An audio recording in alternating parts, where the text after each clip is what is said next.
এখনো ভারত আমাদের সরকারের চিঠির জবাব দেয়নি, যেটার ব্যাপারে বলা হয়েছে শেখ হাসিনাকে ফেরত দিতে।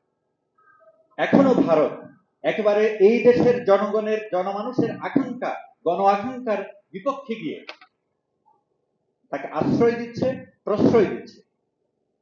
একজন স্বৈরাচার যে এই দেশ থেকে পালিয়ে গেছে, আন্তর্জাতিকভাবে ধিকৃত এবং স্বীকৃত খুনি, তাকে ভারত কিন্তু আবার বলছে যে আমাদের জন্য কূটনীতির ক্ষেত্রে এটা একটা চ্যালেঞ্জ, নতুন করে ভাবতে হবে, এটা তারা বলছে alright, but they do not care international এই যে রিলেশনশিপের যে কতগুলো বাধ্যবাধকতা আছে সেটাকে কেয়ার করে না। তো এই জন্য আমাদেরকে এইটাকে কাউন্টার ব্যালেন্স করতে হলে, যেটা পেপারের মধ্যে আসছে, যে ভারসাম্যপূর্ণ আন্তর্জাতিক সম্পর্ক আমাদেরকে স্থাপন করতে হবে, ইন্টারন্যাশনাল রিলেশনশিপ।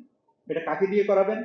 এখন তো আমি কয়েকদিন আগে আমাদের কি বলবো পররাষ্ট্র উপদেষ্টা যিনি আছেন, ওনার ব্যাপারে আমি একটা নেগেটিভ কমেন্ট করেছি।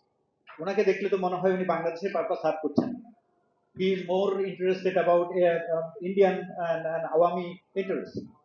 সো এখন মুশকিল হয়ে গেছে। এই একটা সরকার আমরা গঠন করলাম, এটার মধ্যে যারা আছে সবাই জুলাই বিপ্লবী দীক্ষিত নয়।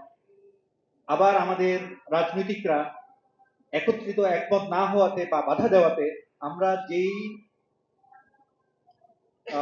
সংবিধানকে ছুড়ে দিয়ে বিপ্লব আসলো, সেই সংবিধানকে আমরা রেখে দিয়েছি।